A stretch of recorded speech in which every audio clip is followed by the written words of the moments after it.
You're listening to Ramsey Everyday Millionaires, where we talk retirement, building wealth, and outrageous generosity. Vanessa is with us in Richmond, Virginia. Hi, Vanessa. Welcome to the Ramsey Show. Hi, Dave. I'm such a fan. They asked me to talk quick. So, But I just want to say hi and thank you for taking my call. Thank you. How can we help? Yes, I have a question about Roth IRA. Mm-hmm. Currently, I have a Roth IRA that's in a very high fee that my husband left me, I think, about 8 years, and I want to move it to an index fund that is low cost, low maintenance, and that's what I want to do. And I want to ask you, when should I do that?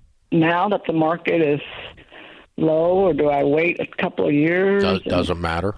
You can do it whenever. It doesn't. I want you to be sure what you're doing. You need to sit down maybe with one of our SmartVestor pros and have them discuss this with you and teach you about it, because you've been reading something about fee mutual funds are evil and no-load mutual funds means no fees, and that's not true. No-load mutual funds have fees too, including index funds. They're annual maintenance fees, and the annual maintenance fees are higher on those typically than they are on commissioned funds, and sometimes so much so that they make you wish you'd paid a commission mathematically.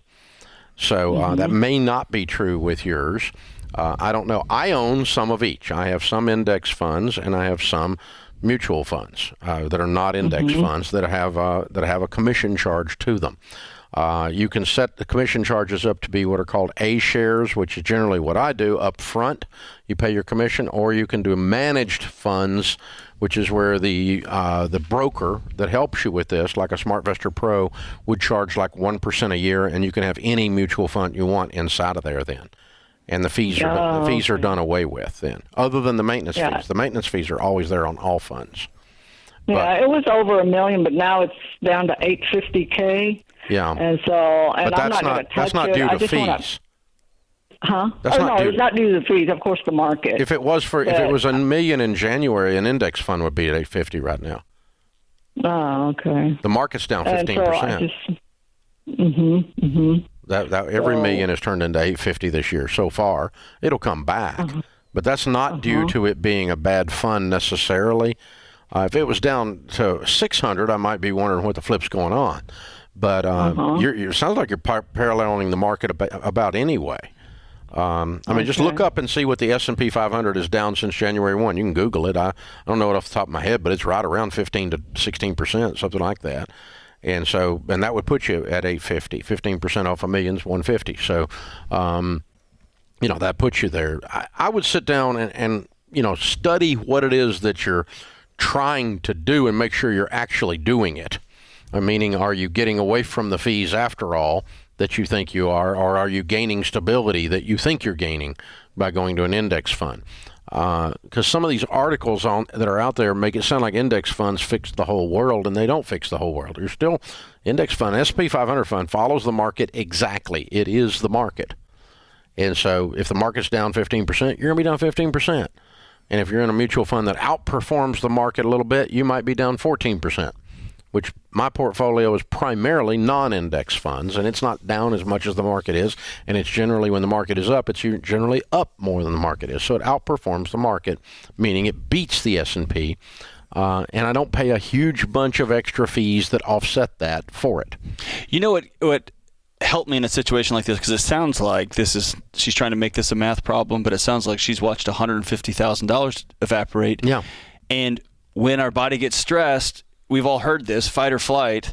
Those are action-oriented responses.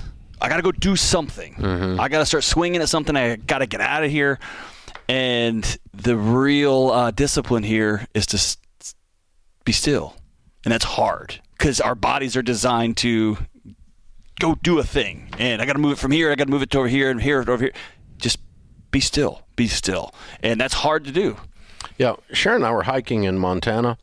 And they've got all these bear signs up everywhere, and you're supposed to carry bear spray or something stronger, which is what I would prefer, and all this stuff. And so we're walking up through there, and then there's this long, like epistle on a sign of what to do if a bear comes.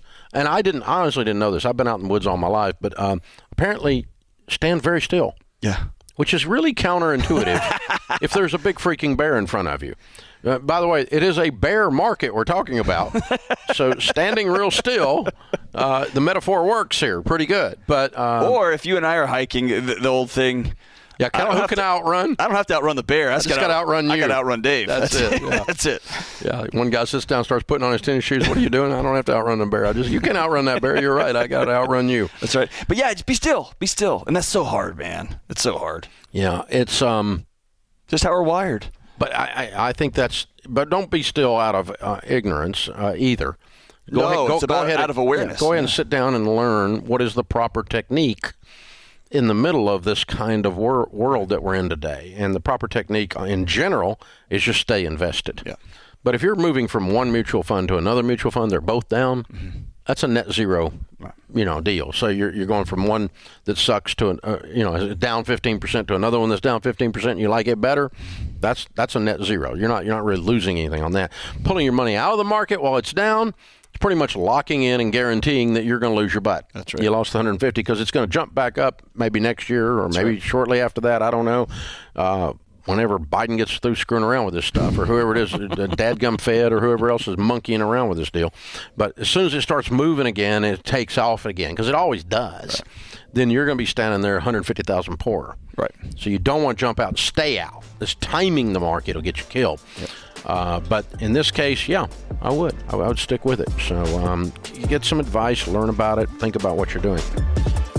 Thanks for tuning in to Ramsey Everyday Millionaires. To check out all our podcasts, just search Ramsey Network on Apple Podcasts, Spotify, or wherever you listen.